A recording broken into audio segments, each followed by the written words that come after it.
Psaume 130, verset 5.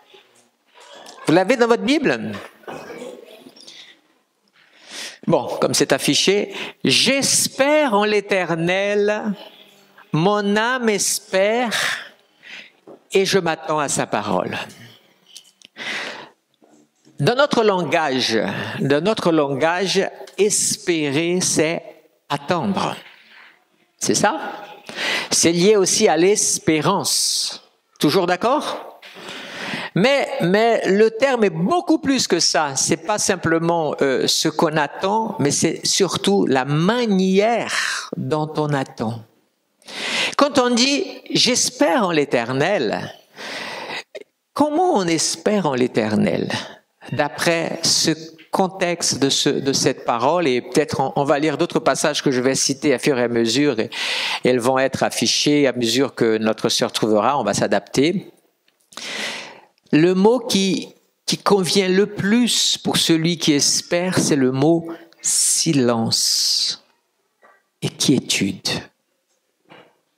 Si tu espères en Dieu et que tu es agité, ton attente en Dieu est troublée par ton esprit, et ça peut être, je dis bien, ça peut être un manque de foi, une impatience, et ça, ce n'est jamais bon. Ce qui est bon, parce que, pourquoi je dis que ce n'est pas bon? C'est qu'une personne impatiente, si elle est doublée de cette impatience alimentée par un manque de foi caché, ce qui fait une agitation dans son esprit, ce qui fait une préoccupation constante, elle va prendre une mauvaise décision. 9 fois sur 10, elle prendra une mauvaise décision. Merci Saint-Esprit. Voici un passage qui va illustrer ça. Quand les Philistins ont déclaré la guerre à Israël à l'époque du roi Saül, Saül a envoyé un messager à Samuel, le prophète, pour venir. Le prophète Samuel a dit, rendez-vous à Gilgal, et là-bas, vous m'attendrez 7 jours. Et il a ajouté, Samuel a envoyé un messager, il n'était pas lui, et il a ajouté ceci à l'intention du roi Saül. Vous m'attendez, parce qu'on va offrir un sacrifice à l'Éternel pour avoir la victoire. Vous m'attendez, et il a ajouté, et surtout, ne faites rien avant que je sois là. Vous dites Amen? Ça, c'est le test de la patience, de l'espérance. Alors, ok, Saül est parti à Gilgal. Pourtant, les Philistins avaient déclaré la guerre. Hein? Donc, la guerre était là. Mais alors que la guerre arrivait, alors que la pression arrivait, le message de Dieu, c'est aller à Gilgal. Gilgal, c'était l'endroit où on se réunissait à l'époque. C'était le Bethel, c'était la maison de Dieu, si vous voulez, de l'époque. L'endroit où on se rassemblait pour offrir à Dieu des sacrifices. Donc Dieu a dit, vous voulez la victoire, mais vous avez la pression, vous avez tout ça, allez à l'endroit que je vous donne rendez-vous et attendez là-bas. Et ne faites rien. Demandez ça aujourd'hui. C'est incroyable. Saül l'a fait. 1 jour, 2 jours, 3 jours. Et qu'est-ce qui s'est passé? Il y a eu agitation.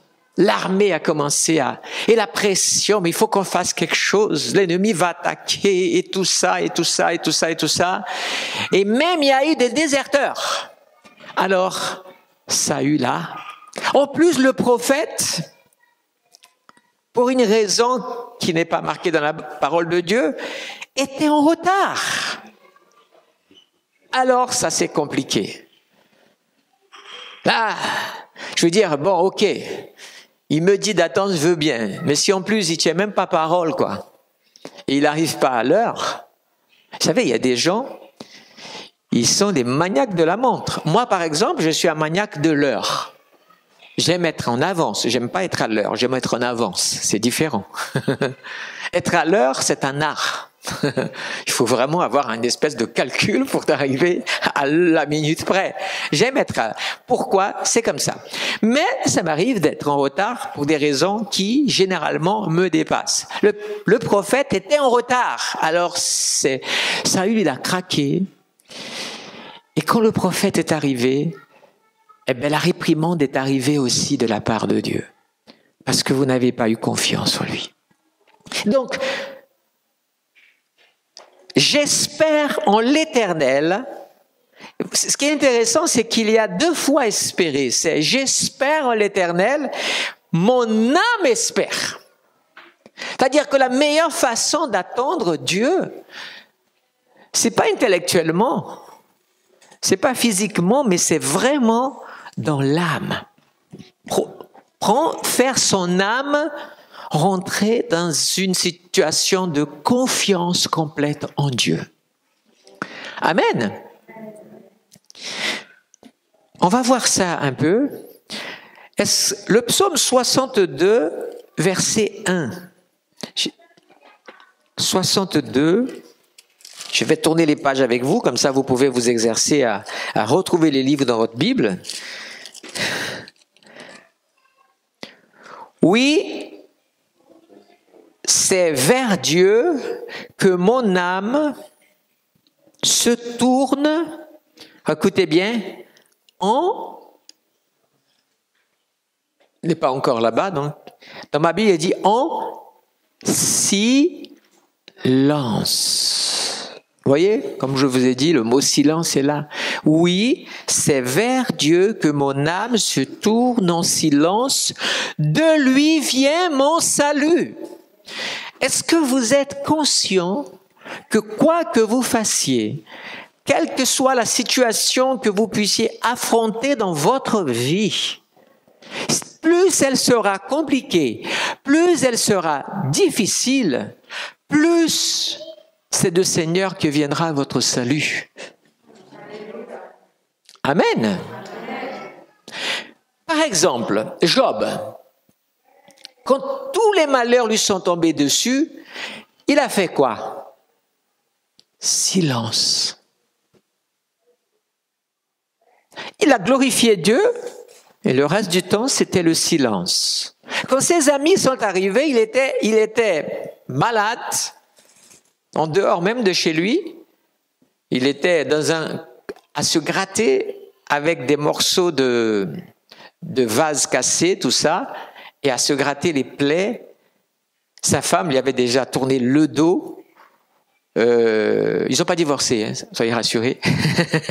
C'est simplement dans un moment de crise familiale, elle a craqué parce que elle a émis un bruit négatif dans leur couple et un bruit de malédiction. Mais lui, il lui a répondu et ensuite il est allé dans son coin. Ses amis sont arrivés. 7 jours, les amis, ils sont restés en silence. 7 jours. Qui serait capable ici de s'arrêter 7 jours pour un ami, d'aller chez lui et de rester simplement en silence à côté de lui? C'est extraordinaire, dites-le, franchement. Il n'y a que les gens du passé qui étaient encore capables de faire ça. Mais quand ils ont parlé, ça a été catastrophique. Franchement, ils étaient de vrais amis pendant 7 jours. Et après, ça a été un blabla, pardon de l'expression, infernal. Ils ont remis en question tout. Ils ont jugé, ils ont condamné. Job a voulu se défendre. Job n'avait pas péché, écoutez bien, jusque-là. Mais quand ses amis ont commencé à parler, le fait qu'il n'ait pas gardé le silence et qu'il ait voulu répondre et se justifier, il a fini par pécher. En voulant prouver son innocence. Écoutez ce que je vais vous dire là. En voulant prouver son innocence et en voulant se justifier. Combien de fois nous sommes pareils? Nous sommes capables d'encaisser des épreuves et des choses. Mais il y a une chose que nous avons du mal à encaisser, c'est quand notre probité est mise sur le banc du jugement. N'est-ce pas? Quand votre honneur est remis en question, quand votre parole a été mise, là, vous êtes dans ce qu'on appelle le sommet du garder le silence malgré ça. Nous, on a du mal avec ça. Il faut absolument qu'on réagisse. Il faut réellement qu'on répare, qu'on justifie, qu'on explique. Et très souvent, sachez-le, c'est les gens qui vous accusent, c'est même pas eux le coupable. Je vais vous expliquer une chose que si vous arrivez à mettre en pratique, moi je vous assure que je le mets en pratique de plus en plus, cela, et sincèrement, c'est extraordinaire. Quand vous êtes face à un adversaire, un ennemi qui se dresse devant vous avec toutes les paroles, toutes les critiques, toutes les attaques spirituelles ou sur votre réputation, des choses comme ça, vous savez ce que vous devez faire? L'appeler et lui faire comprendre qui vous êtes. Et là, vous me dites, sûr, pasteur? Non, pas sûr du tout. Non. Je vous invite à sortir du terrain humain et à basculer sur le terrain spirituel. Vous voulez voir un changement dans la vie de quelqu'un ce sera surréaliste. Quand vous aurez ça, vous allez vous mettre à prier pour la personne. Vous allez, si vous pouvez oser même à jeûner. Et ensuite, quand vous êtes dans l'autorité spirituelle de Dieu, c'est-à-dire un cœur plein d'amour pour la personne, et vous prenez autorité contre les esprits qui sont sur elle. Pas sur elle. Les esprits qui sont sur elle. Et vous entrez dans un processus de les chasser. Je ne suis pas en train de vous dire, ne faites jamais ça pour l'amour du ciel. Le pasteur, il va enseigner ça, super. Et puis la personne, vous allez chez elle et vous arrivez, tu sais quoi? Je viens plein d'amour, mais sors de ce corps! Non. J'ai déjà vécu ça maintes fois. Le Saint-Esprit agit à distance. Juste la prière. Vous commencez à chasser ce qui tourmente la personne. Parce qu'en fait, ce qui se passe, c'est que les esprits des ténèbres, elles aiguisent les gens. Vous voulez une démonstration biblique? Ou vous n'avez pas besoin? Dites avec moi, ce serait bien, ça ferait du bien. Dans le livre d'Apocalypse, il est dit que les rois de la terre, ce sont des esprits qui vont venir chez eux et qui vont leur donner l'idée qu'il faut faire la guerre. Pour ceux qui ne savent pas, vous savez, les gens, ils ne se lèvent pas, ils ne règnent pas sur un pays et en se disant comme ça, ouais, je vais faire la guerre, je vais écraser, ça c'est un désir depuis mon enfance. Non. La Bible montre derrière le rideau, dans le livre de l'Apocalypse, ces esprits ont même des formes de grenouilles. Pour ceux qui aiment manger les... Désolé. Vous comprenez, je vous explique cela parce que que vous ne perdiez pas la pensée que je veux transmettre. Quand vous priez et que le Seigneur agit, vous n'allez pas revenir. Tout d'un coup, un beau jour, la personne a complètement changé. Là, voilà, vous souriant, venant même vous voir, écoute, j'ai dit beaucoup de choses sur toi, je ne sais pas ce qui m'arrivait, mais je voulais te demander pardon, excuse-moi. Vous le savez. Et vous avez combattu le bon combat. Et là, vous comprendrez, Éphésiens, vous n'avez pas à combattre contre la chair et le sang. Nous passons notre temps à combattre la chair et le sang. Parce qu'on veut se défendre, on veut se justifier, on veut prouver notre honneur, on veut laver l'affront. Le jour où vous apprendrez à faire ça, vous rentrerez à ce moment-là dans ce qu'on appelle le silence de Dieu, dans l'espérance. Amen. Apprends à être en silence avec Dieu. Encore un petit peu. Ésaïe 40, 31. Ceux qui espèrent en l'Éternel, donc ceux qui s'attendent à lui, ceux qui restent dans le silence de son attente, qu'est-ce qui se passe avec eux? Renouvelleront leur force, marcheront et ne se fatigueront pas. C'est ça? Ils prendront leur vol comme des aigles, ils courent, ne se lassent pas, et ils marchent et ne se... Pour quelle raison ils arrivent à faire ça? Ceux qui espèrent en l'Éternel. Parce que quand tu es dans le silence, dans la présence de Dieu, le Saint-Esprit, à un moment donné,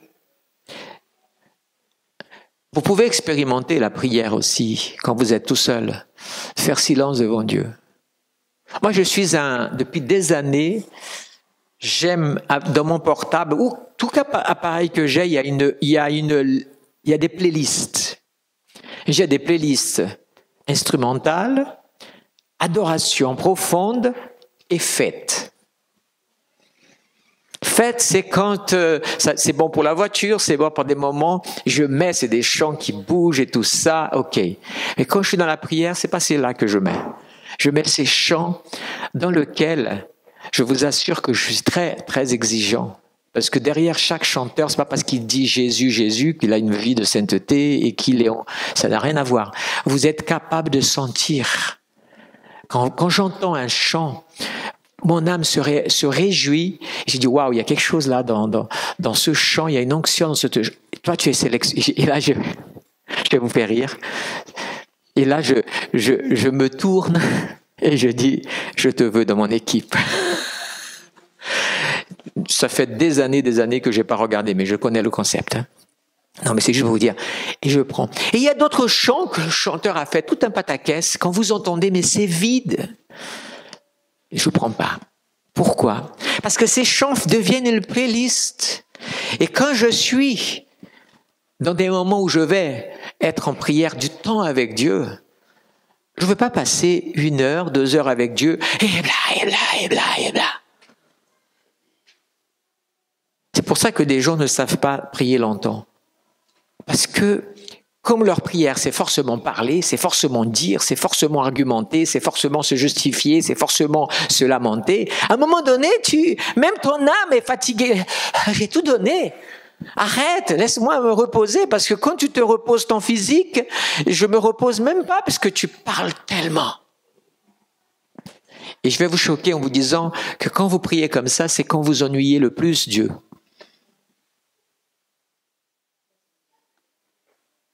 Parce que si vous étiez là vendredi, je vous ai dit, si vous connaissez vraiment Dieu, vous savez qu'avant que vous ouvriez votre bouche, il sait tout.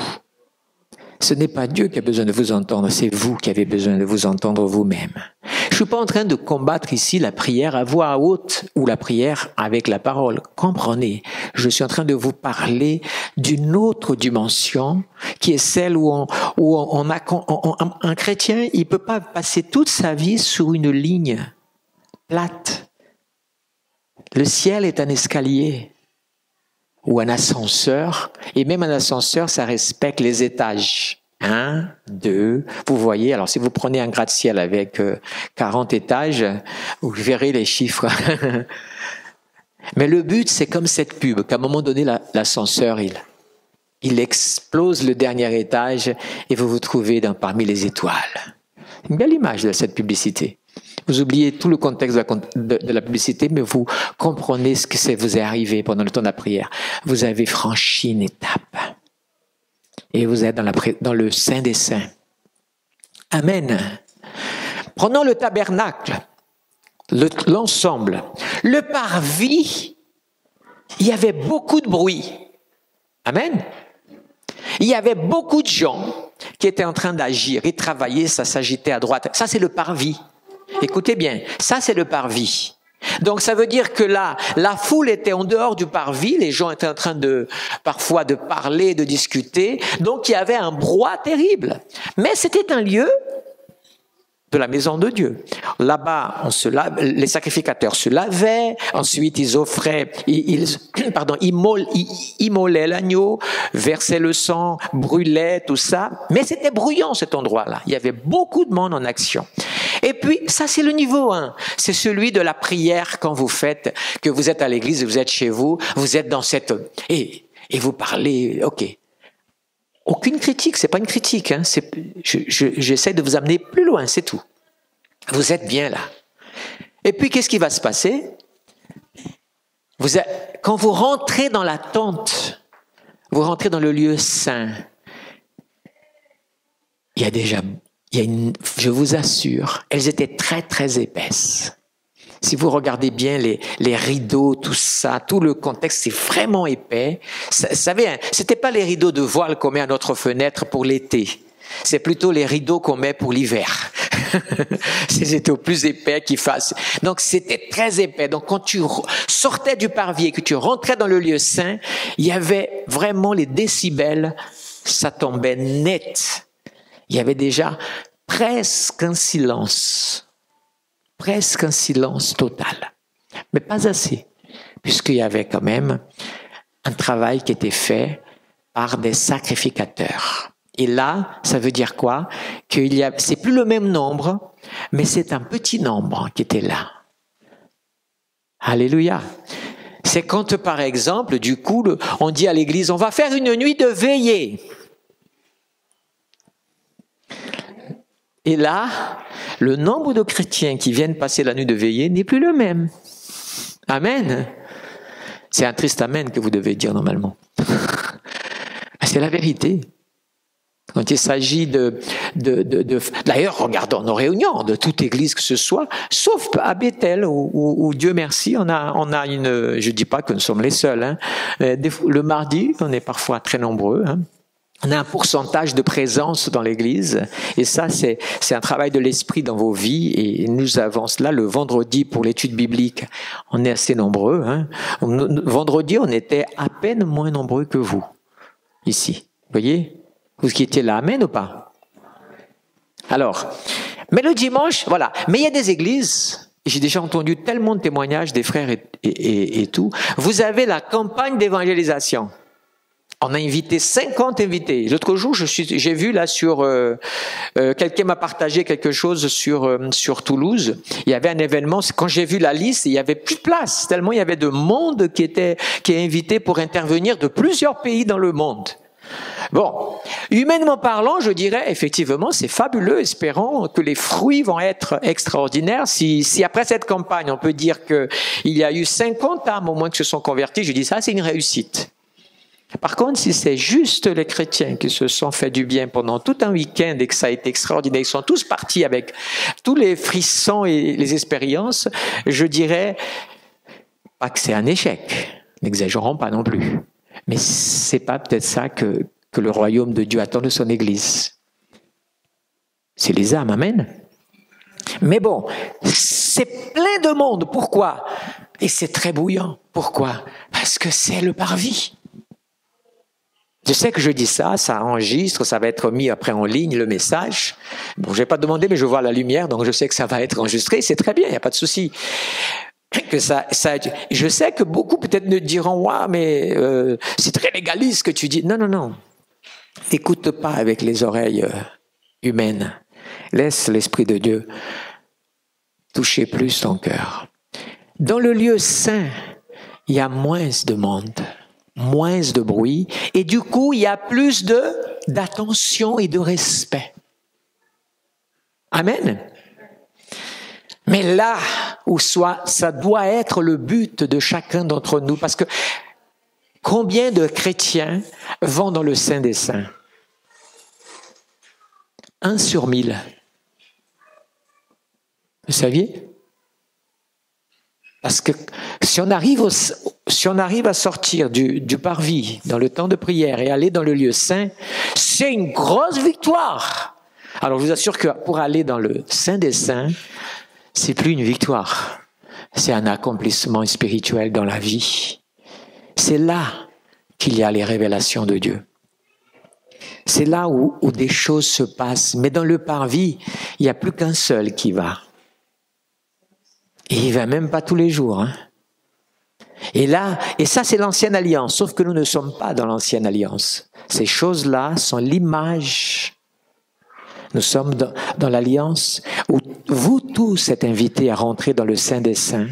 Par contre, la réalité, c'est que l'exigence du même Dieu qui ne change pas est la même. Vous ne parviendrez jamais dans le Saint des Saints de n'importe quelle façon, simplement en déclarant ceci ou déclarant cela. C'est quand vous êtes dans la prière, c'est pas une étape dans laquelle vous savez que vous êtes. C'est une étape où vous découvrez que vous êtes rentré par votre persévérance, par votre espérance, par votre révérence, tout son anse.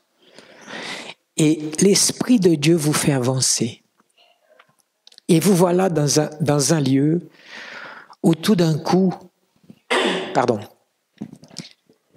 vous avez passé, vous n'avez plus de notion de temps. Vous n'avez plus de notion de temps. Je vais vous donner un témoignage qui illustre un peu ça. On a passé 8 jours sans venir et vous savez tous, vous avez pris... Non, j'ai une bouteille d'eau, merci, c'est gentil. Je l'ai ici, non, c'est juste quelqu'un a oublié son chat et il s'est réfugié, mais on va le chasser. Reprenez votre chat, s'il vous plaît. Voilà, c'est juste... Voilà. Je partage ça parce que ce fut une expérience aussi fabuleuse.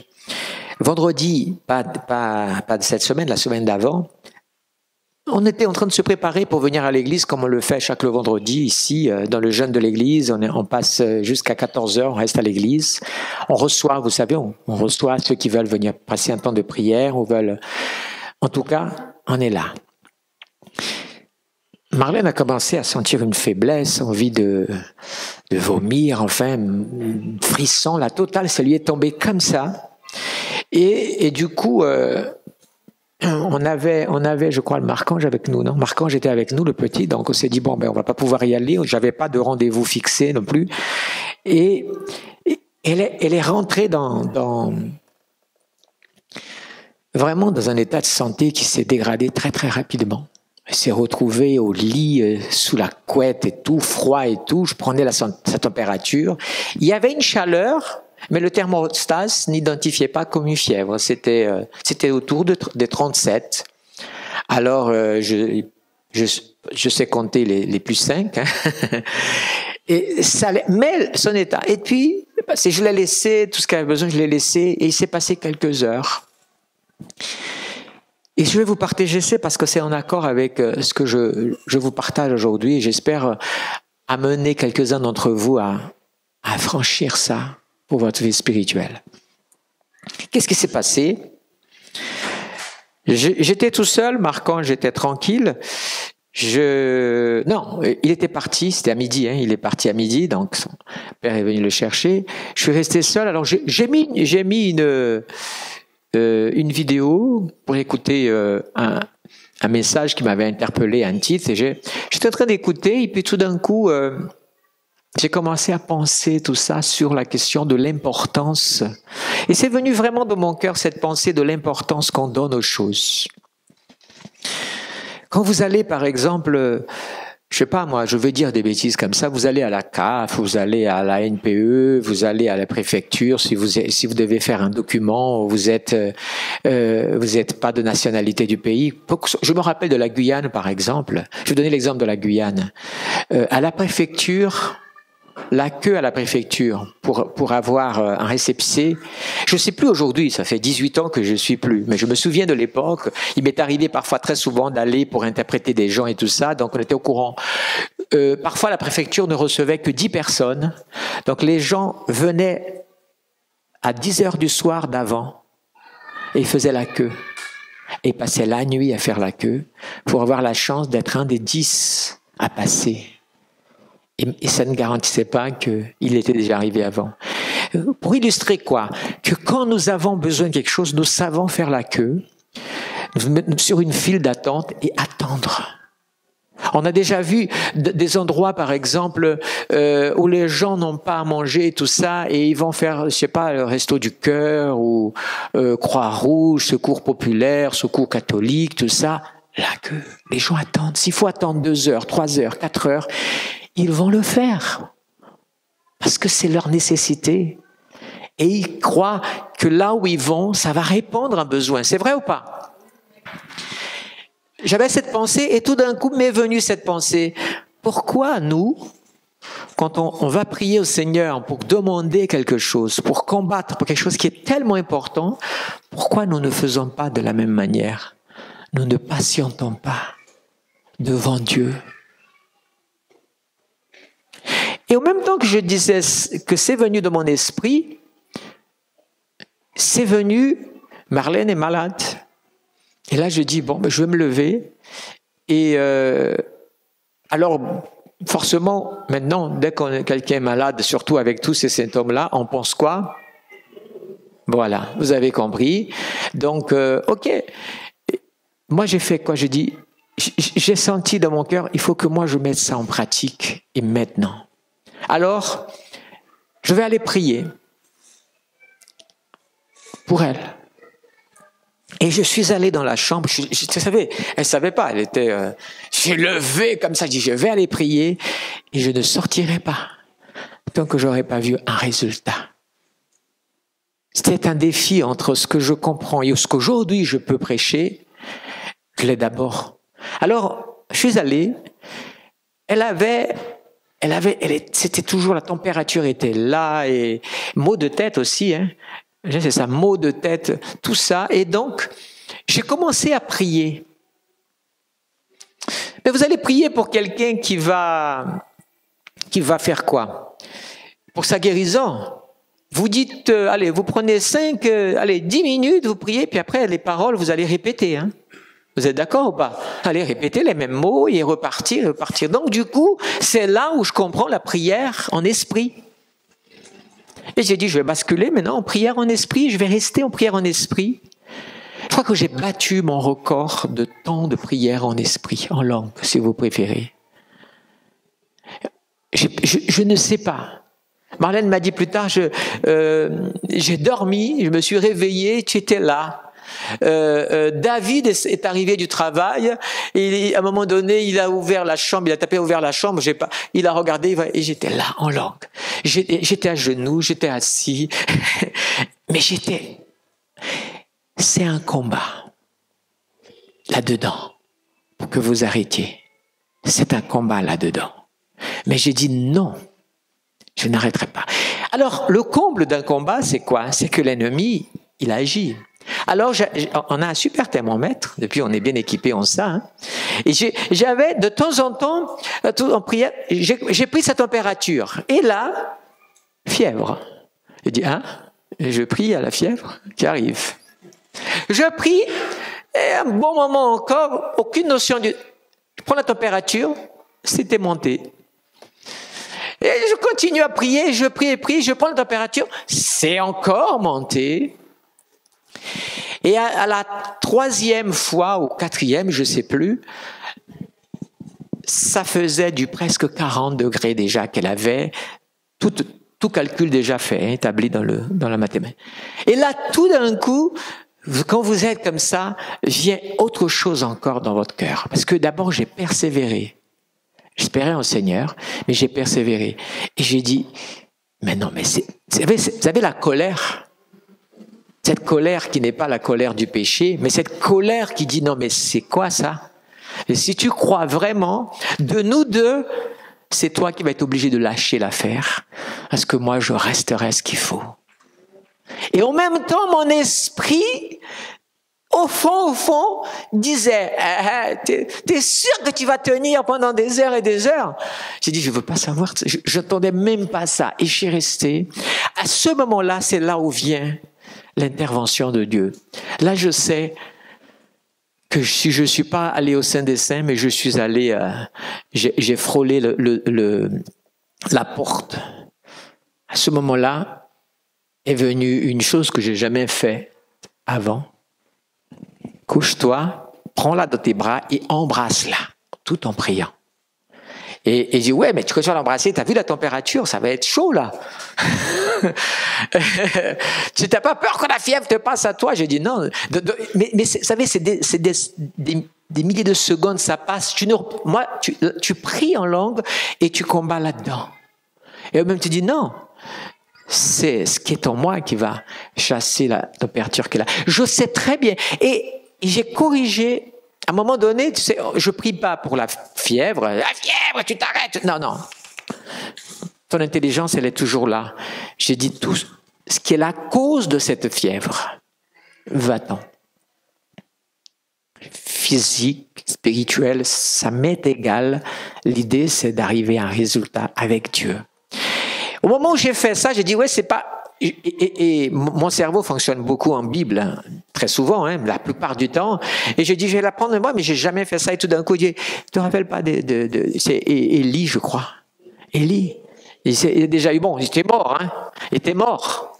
Mais j'ai dit non. Écoutez, je vous assure, je venais de prendre sa température, qui était aux environs de 40. À ce moment-là, j'ai obéi à ça. Il ne faut pas chercher. Quand tu es dans cet état-là, et que tu es dans la profondeur avec Dieu, dans la prière, et que tu rentres, et que tout d'un coup, tu es dans le lieu où Dieu va peut-être te parler à ce moment-là, il y a fort chance qu'il te parle, où il te montre la solution de ce que tu es en train de combattre depuis tu ne sais plus combien de temps. Là, qu'est-ce qui se passe? Il y a venu ça, je dis, je le fais, tout simplement. Je l'ai fait, je vous assure. 40, aux environs de 40, devait être 39 et des poussières, aux alentours de 40 la température. Qu'est-ce que j'ai fait? J'ai fait ça. Je pense pas avoir prié plus de 5 minutes. Tout d'un coup, j'ai senti que son corps et le mien étaient pareils. D'abord est venue la joie de dire, ça y est, la fièvre est partie, mais est venue aussi cette voix qui a dit, mais non, c'est ton corps qui s'est adapté à sa température et vous êtes dans la même température. J'ai dit, le thermomètre va le décider, ça. J'ai pris le thermomètre 37,2. À ce moment-là, j'ai arrêté de prier. J'ai senti, je suis arrivé là, pourquoi j'étais venu. C'était pas que pour elle, c'était aussi pour moi. Oui, c'est vers Dieu que mon âme se tourne en silence, de lui vient mon salut. Ceux qui espèrent en l'Éternel, on avait déjà lu tout à l'heure, ceux qui espèrent en l'Éternel renouvellent leur force, prennent leur vol comme l'aigle, courent et ne se lassent pas, ils marchent et ne se fatiguent pas. Amen. Alors oui, je ne sais pas ce qu'elle a eu, mais c'est impressionnant. Vous savez, je vous transmets ça parce que je suis aussi humain que vous et je crois pleinement que ces réalités-là, nous les vivons tous à un moment donné de différentes façons. Donc, quand je le transmets, c'est simplement pour vous encourager. C'est pas pour autre objectif. On doit être à la gloire de Dieu. Tout ce que nous vivons, nos expériences, c'est un témoignage. Mais il y a plein de petites idées, de petits médicaments casaniers à faire qui est venu pour donner un coup de main. Vous voyez ce que je veux dire? Elle n'a demandé rien, mais c'était là, avec moi. J'ai dit, mais non, tu viens de faire tout ça, maintenant tu vas allez, maintenant je vais te donner un Doliprane, je vais te faire ça. Non, ce que Dieu a fait, il a fait. Combien de fois on va voir le médecin, on boit un médicament et tout passe aussi. Mais là, c'était plus cette dimension-là. C'était autre chose. C'était différent. On est resté à la maison. C'était une occasion de retrouver des forces, de renouveler pour elle. une occasion de m'occuper aussi. Et puis aussi en disant, ne sachant pas, on va rester confiné ces quelques jours pour préserver qui que ce soit. Mais dans notre esprit, il n'y avait pas de recherche d'autre chose, sinon de vivre cela. Espère en l'Éternel. Je vais lire juste quelques passages avant de terminer ce moment de ce que je partage de la parole de Dieu. La Bible dit, demandez, cherchez, frappez. Amen. C'est les paroles de Jésus. Et ces 3 étapes, c'est vraiment ça que l'on vit. On va prendre, allez, un autre psaume, 25,5. On est dans les psaumes, 25,5, il est dit, « Fais-moi cheminer dans ta vérité et instruis-moi, car tu es le Dieu de mon salut. En toi, j'espère tous les jours. » Ah ah. C'est bien parce que j'ai plein de versets que j'ai mis là, mais je choisis quelques-uns. Je suis ravi de les trouver ceux-là parce que ce verset dit « Fais-moi cheminer dans ta vérité et instruis-moi. » Si tu veux que l'Esprit de Dieu t'instruit, te parle, c'est quand tu t'arrêtes pour l'écouter. Amen. Quand tu espères en l'Éternel, la plupart du temps, quand j'ai des paroles, vous savez, mais des fois je le fais, des fois je fais pas et tout ça. Mais ces jours-ci, j'ai eu l'idée de le faire. Des moments où je suis avec Dieu, il y a une prédication qui vient. Il y a une autre qui vient. Et là, j'ai dit, si je note pas, je vais tout perdre. Et je note ça, et je note ça. Pourquoi? Parce que dans le silence, je suis en train de marcher avec Dieu. Tout seul avec lui. Et lui, si je suis en silence, ça veut dire quoi? Que c'est lui qui me parle. Si c'est moi qui parle, c'est lui qui m'écoute. Et je pose cette question. Qu'est-ce que vous préférez vraiment? Que Dieu vous écoute ou que vous écoutiez Dieu? Des chrétiens, j'entends des gens parler qu'ils ont entendu la voix du Seigneur et tout. Moi, j'entends jamais la voix du Seigneur. Essaye de te taire. Essaye d'apprendre du temps avec lui. Alors, comme j'ai dit, la louange, c'est vraiment extraordinaire, puisque la Bible, quand je parle de la louange, c'est parce que la Bible montre combien l'adoration et la louange est présente dans la présence de Dieu. Amen. Un autre passage encore, le psaume 80, le verset 19. On peut voir ça. Psaume 80, verset 19, il est dit, « Nous ne nous écarterons plus de toi, fais-nous revivre et nous invoquerons ton nom. » Amen. Quand tu es dans la présence de Dieu et que tu es parfois comme cette personne qui a vécu un malheur, qui a vécu des choses terribles dans ta vie, peut-être es-tu en train de bouillonner par tellement de choses, si tu arrives à rentrer dans un silence avec Dieu, à marcher dans le silence, eh bien, ces versets deviendront une réalité pour ta vie. Loué soit le Seigneur. Nous ne nous écartons pas de toi. Reste dans sa présence et Dieu va te faire revivre. Amen. Dieu va te faire revivre. Ça veut dire que pendant que tu es là, le contact avec le Saint-Esprit va renouveler tes forces, va t'amener à retrouver un élan spirituel, physique, émotionnel que tu ne soupçonnais pas avoir. Parce que la présence de Dieu dans ta vie fait la différence. Alors, bien-aimé, je sais, pour avoir déjà échangé avec beaucoup de chrétiens, il y a un combat. Moi, je peux chanter 2 heures, mais prier, j'arrive pas. J'arrive pas à prier. parce que j'arrive pas. Et quand j'entends des gens passer 1 heure, 2 heures, je dis, mon Dieu, comment ils arrivent? Moi, au bout de 10 minutes, je suis fatigué, j'y arrive plus. Je ne vais pas vous enseigner à prier, c'est pas ce que je suis en train de faire ce matin.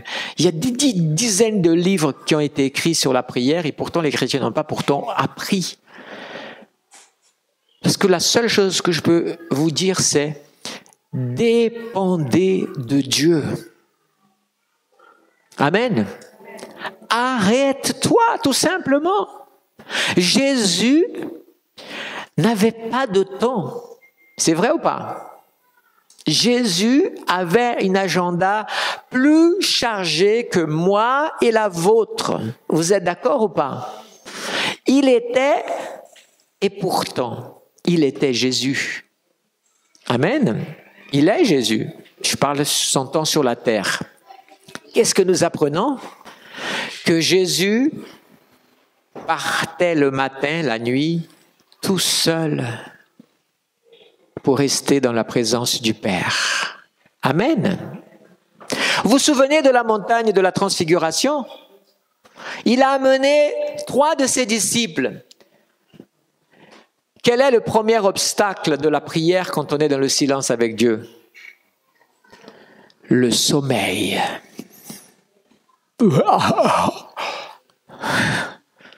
Ils se sont endormis. Dans le Gethsémane, c'était un combat dans lequel il avait besoin, et c'est normal. Comme Jésus, toi aussi, des fois c'est seul, mais parfois c'est en groupe. Mais fais attention avec qui tu vas te réunir pour prier. C'est pas tout le monde avec qui tu peux te rassembler pour prier. Ça paraît waouh. Oui, je répète, si vous n'avez pas bien compris, ce n'est pas tout le monde avec qui tu peux te rassembler pour prier. Quand tu vas prier avec un groupe de personnes, si c'est vraiment pour aller plus loin dans la prière, fais attention. Qui avec toi va prier? Tu peux te retrouver avec quelqu'un qui est dans un combat spirituel de rébellion et de tellement de choses. Il est venu, lui, et toi, tu cherches une chose, il cherche une autre chose. Et là, quand la Bible dit quand 2 ou 3 se réunissent au mon nom et se mettent d'accord, là, il n'y a pas d'accord là. Parce que chacun a un but différent. Ce genre de prière en commun, voyez, même Jésus, parce que vous dites, ouais, mais c'est quoi ça? Jésus avait 12 apôtres, il n'en a pris que 3 pour aller à la transfiguration. Amen. Et la révélation qu'il voulait donner là-bas, il ne voulait donner qu'à ces 3-là. Si vous ne comprenez pas ça, demandez au Saint-Esprit, mais ne me venez pas me critiquer, parce que je vous dis que parfois, il faut savoir avec qui tu te rassembles pour des moments de prière. Ça n'a rien à voir avec l'amour du prochain. Ça a à voir avec la dimension avec laquelle tu veux aller plus loin avec Dieu dans ta vie. Imagine-toi que toi, tu vas dans une réunion de prière avec un groupe et la personne, la seule chose qu'elle va faire en sortant de cette réunion, c'est de raconter tout ce que vous avez vécu ensemble, des choses, ou parfois même partager. Le chrétien doit apprendre à être prudent, vigilant. La présence de Dieu, c'est foule. Ensuite, on s'approche, on se rend compte qu'il y a une certaine foule qui reste derrière. C'est pas la peine de dire « Non, viens frère, viens avec nous ». Il n'y a pas de « viens avec nous ». Personne ne sauve personne, personne n'aime. Je parle pas des gens inconvertis, je parle des gens qui marchent avec le Seigneur. Si quelqu'un reste derrière, il reste derrière. C'est qu'est-ce que Pierre a dit? Et Jean, Et qu'est-ce que Jésus a répondu? Laisse-le, je m'occupe de lui, toi. Viens et suis-moi, occupe-toi de toi. Arrête de te préoccuper de l'autre, là, de Jean. Ce que Dieu avait pour Jean est extraordinaire, mais Pierre n'était pas prêt à savoir. Imaginez que je dis, non mais Jean, ne faites pas, toi tu vas mourir beaucoup plus tôt, alors que lui il va vivre le double de ton âge presque. Bon. Exagéré le double quand même. voyez, et là, Pierre serait rentré connaissant Pierre, il serait rentré dans un... Non, t'occupe pas de gens. Si quelqu'un reste derrière, il est dans la main du Seigneur. Prie pour lui, bénis-le, mais toi avance. Ne freine pas ta vie spirituelle parce que quelqu'un qui est ton ami ne veut pas aller, ne veut pas progresser et ne veut pas parfois même se corriger. Et toi, tu te freines parce que c'est ton ami. Tu es plus ami de lui que ami de Dieu. Reçois cette parole. Parce que c'est une réalité. Parce que ce n'est plus, c'est du sentimentalisme qui te fait avancer dans ta vie. Ami de Dieu, gloire à l'Éternel. On va terminer avec un ou deux versets encore. Luc 10, 4. Est-ce qu'on peut voir ce que dit Luc 10, 4?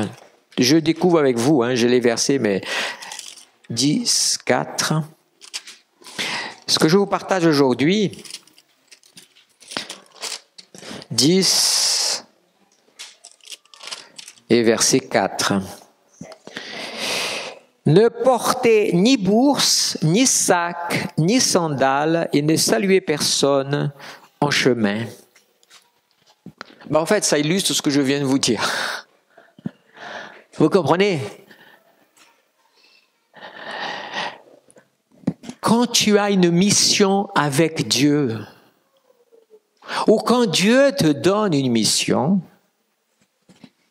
arrête d'humaniser les choses. N'humanise pas les choses. Fais. Jésus a dit quoi? Vous allez... C'était quoi? C'était, il a envoyé les 70 pour évangéliser, c'est ça? C'est bien ça. La moisson est grande, mais il y a peu d'ouvriers. Priez donc le Seigneur de la moisson d'envoyer des ouvriers dans la moisson. Allez, voici, je vous envoie comme des agneaux au milieu des loups. Ok? Ça, c'est un avertissement. Et puis, voici le premier conseil de Jésus pour ceux qui vont. Ne portez ni bourse, ni sac, ni sandales. Ça veut dire quoi? Dépendez de moi. Et ne vous chargez pas de tellement de choses. Parfois, c'est ta tradition que tu charges avec toi. Ah, mais on m'a pas enseigné à prier comme ça. Ah, mais on m'a pas enseigné à adorer comme ça. Ah, mais on m'a pas enseigné à être chrétien comme ça. Ça, c'est ta bourse que tu portes. Si tu veux la porter, porte-la. C'est ta sandale. Mais même si tu aimes beaucoup une sandale, à force de l'utiliser, à un moment donné, il faudrait quand même la mettre à la retraite et prendre une autre. Amen. C'est comme ça. Même les sandales se renouvellent. Qu'est-ce que tu attends pour te renouveler, toi aussi? Ne prenez pas ça. C'est-à-dire, concentration sur ta... On parlait de la présence de Dieu, dans la prière, tout ça. Quand tu viens de la présence du Seigneur, éteins ton portable. Amen. Choisis le moment. Choisis le moment que tu sais. Mais éteins ton portable. Choisis un jour, choisis un horaire, choisis peut-être même un endroit pour ne pas être dérangé parce que tu te présentes devant Dieu. C'est la meilleure façon que tu as de parvenir et de ne pas te laisser voler. C'est le premier conseil que le Seigneur dit. Bourse ni sandales et ne saluez personne en chemin. Ne réponds pas quand ton portable sonne ou quand c'est une messagerie. Seigneur, je vais passer un moment dans ta prière. Regardez ça. Tu m'excuseras, Seigneur, mais comme j'ai un rendez-vous, il y a peut-être quelqu'un qui va m'appeler. Le Seigneur, il a dit, écoute, tu sais quoi, passe un moment-là, mais ça risque pas d'être vraiment de ma présence. Et je reviens à ce que je disais tout à l'heure. Choisis les choses qui ont une priorité dans ta vie. Tu sais les faire pour le monde, pour les choses terrestres. Ah, mais j'ai besoin d'un travail. Là, tu sors et tu fais un CV, tu fais ça, tu vas là, etc. C'est très bien. tu fais la queue pendant des heures parce que c'est important, tu le fais. Et si jamais tu es, par exemple, à la poste, vous savez, maintenant, à la mode, c'est une queue unique et il y a plusieurs guichets. Amen. Le Seigneur, c'est un seul guichet. Hein. Donc l'attente peut être encore plus longue. Si tu n'aimes pas ça, c'est un peu compliqué, quoi. Mais imagine-toi que tu es à la poste, plusieurs guichets, puis tu es là. Les gens, vous savez, les gens, ils se reconnaissent vite, hein, quand ils font la queue, quand ils font la file d'attente. Et puis toi, tu fais quoi? Tu te dis, ouais, c'est un peu long tout ça. Moi, ça m'est arrivé. Je suis un spécialiste de la mauvaise file d'attente. J'ai jamais compris ça dans ma vie. Je vais faire la file soit par exemple pour payer mes courses à des horaires. Je passe comme ça je fais d'abord la revue de en regardant, et des fois je vois ici et j'ai dit il y a une file là-bas à côté, le gars il a un chariot comme ça, il a dit ouais, ça va prendre du temps, et puis je vois là il y a 7 personnes et il y a un petit chariot, je dis bon, je vais mettre là, ça c'est humain, on est d'accord, mais figurez-vous combien de fois je tombe sur la fille ou le garçon qui est excusez-moi, je me suis trompé, viens ici. Ça marche pas et tout. Et l'autre, le chariot, il est passé. Le deuxième est passé. Et je suis là. C'est terrible, ça. C'est une vraie épreuve de notre vie, ces genres de choses. Mais, si je change de file, ou je sors, vous croyez que les autres... je suis dans cette file, il y a 5 personnes devant moi. C'est trop long. Allez, je sors, je vais dans celle-là. S'il vous plaît, j'étais à la 5e. Je peux me mettre à la 5e. Je dis, non, mais ça va pas, non, va. Reprends tout. C'est dur, hein? Combien de fois tu étais sur le point d'attraper la chose que Dieu t'a passé un moment, tu vas attraper, et tout d'un coup, le court-circuit est arrivé, le téléphone a sonné, quelqu'un est venu, et là, tout d'un coup, tu allais attraper, puis et t'as perdu. Ça m'est arrivé d'aller prier pour une personne qui avait énormément de problèmes, hein. J'étais là pour passer un temps de la prière avec la personne dans sa maison. Je priais, et on était dans la période de la prière. Et c'est pas moi qui avais un problème, c'était elle qui avait un problème. Et tout d'un coup, le téléphone sonnait. Qu'est-ce que la personne faisait? Elle partait en courant répondre au téléphone, et je restais, je regardais. Je vous assure, et pas qu'une fois ça s'est passé. Je me dis, imaginez que moi, je dise, écoute, frère, sœur, je reviendrai une autre fois. Je suis sûr que ça aurait encore été moi qui aurais été le mauvais garçon dans l'histoire. Et bien, je vais vous dire, spirituellement, quand tu fais ça, tu retournes à la queue derrière. Parce que quand tu rentres dans la prière, quand tu te lèves le matin et tu fais comme ça, on vite un verset, tu lis et tu dis merci Seigneur toute cette journée, ça se passe bien. Maintenant, fais le contraire. Dis, Seigneur, demain, je vais de 10h à 11h par exemple, ou de 20h à 21h. Je finirai à 21h, comme ça à 21h30, je serai prêt pour le live. Ok, c'est dit, c'est fait. Et là, je vais passer un moment de ta prière à lire, dans ta présence, à lire. Je parie avec toi que ce sera plus difficile. Combien ont déjà vécu ce genre de choses? Levez la main, juste ceux qui ont déjà vécu. Comme ça, on découvre ceux qui ne prient pas. Et on découvre ceux qui sont déjà vainqueurs aussi, peut-être aussi. Et c'est là que tu comprends que passer du temps dans la présence de Dieu, surtout de cette manière, c'est un vrai défi. On va baisser nos têtes.